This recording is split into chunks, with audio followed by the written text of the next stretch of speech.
आज मोदी सरकार के 12 साल पूरे हो गए और इसी के साथ मोदी जी के नाम एक रिकॉर्ड बन गया कि आजाद भारत में इलेक्टेड प्राइम मिनिस्टर्स की लिस्ट में सबसे बड़ा टेन्योर 4,399 दिनों का देखने को मिला है। और इससे पहले नेहरू जी का जो रिकॉर्ड था 4,398 दिनों का, इसे तोड़ा है। अब ये रिकॉर्ड आप देखें तो बड़ा खास देखने को मिला, क्योंकि पिछले 12 साल में आप देखें तो भारत में ग्रोथ भी आपको बड़ी जबरदस्त देखने को मिली। 3 कंसेक्यूटिव टर्म्स हैं, 4,399 दिनों का अब तक का कार्यकाल यहां पर देखने को मिला।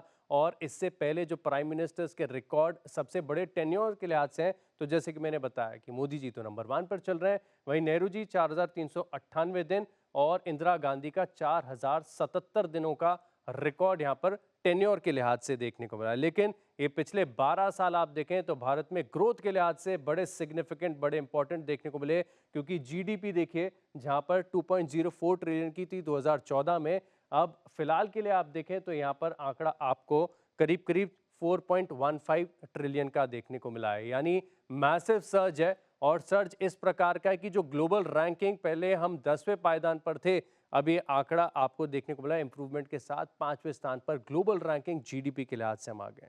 खास बात यह भी है कि अगर आप नेशनल हाईवेज के कंस्ट्रक्शन के लिहाज से देखें तो ग्रोथ आपको 60% की देखने को मिली है। और बहुत छोटे छोटे माइलस्टोन भारत ने पिछले 12 साल में हासिल किए हैं। मिसाल के तौर पर अगर आप रूरल इलेक्ट्रिफिकेशन को देखें तो यहां पर कवरेज अब आपकी 99.6% की देखने को मिली है। बैंक खातों पर सरकार का फोकस रखा है। जन धन योजना का इतना बड़ा असर था कि बैंक्स के जो पेनिट्रेशन है 48% से अब 71% के यहां पर आपको देखने को मिले। केपेक्स की बात करें तो 2014 का केपेक्स आप देखिए केवल सिर्फ 1.75 लाख करोड़, जो कि अब 11 लाख करोड़ का केपेक्स यहां पर आपको देखने को मिला है। और पिछले 12 साल आप देखें तो इतने ज़्यादा चैलेंजिंग देखने को मिले, लेकिन इसके बावजूद सरकार की तरफ से जो कड़े फैसले लिए गए, इसका आपको भारत की अर्थव्यवस्था और मार्केट्स दोनों पर इंपैक्ट यहां पर आपको देखने को मिला।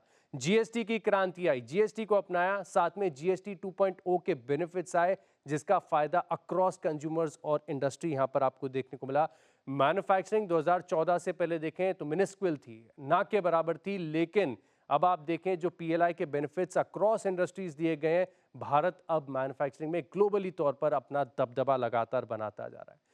डिजिटल पेमेंट्स की बात की जाए तो यूपीआई अपने आप में बहुत बड़ी क्रांति है। बैंक्स पेनिट्रेशन के लिए आप देखें तो जनधन की योजना ले आए, और इसी का सब असर आपको देखने को मिला भारतीय स्टॉक मार्केट पर, जहां पर 2014 से लेके अब तक निफ्टी का सीएजीआर आप देखें तो तकरीबन आप 11 से लेके 12%, 11.6% प्रिसाइजली आपको देखने को मिला। 7,200 की जो निफ्टी थी आज 23,300, यानी आप रिटर्न के लिहाज से निफ्टी में देखेंगे तकरीबन 256% की तेजी। मिड कैप में 645% का सर्ज है, और स्मॉल कैप्स में भी देखें तो 420% से ज्यादा के बड़े मूव्स देखने को मिले। और अक्रॉस इंडस्ट्रीज सेक्टोरियल आपको बड़ा मूव नजर आया। मिसाल के तौर पर मेटल्स में देखें 462% की तेजी, एनर्जी 400% ऊपर, ऑटो है, बैंक्स है, यानी तमाम चैलेंजेस के बावजूद भारत में बहुत शानदार ग्रोथ पिछले 12 सालों में नजर आई है।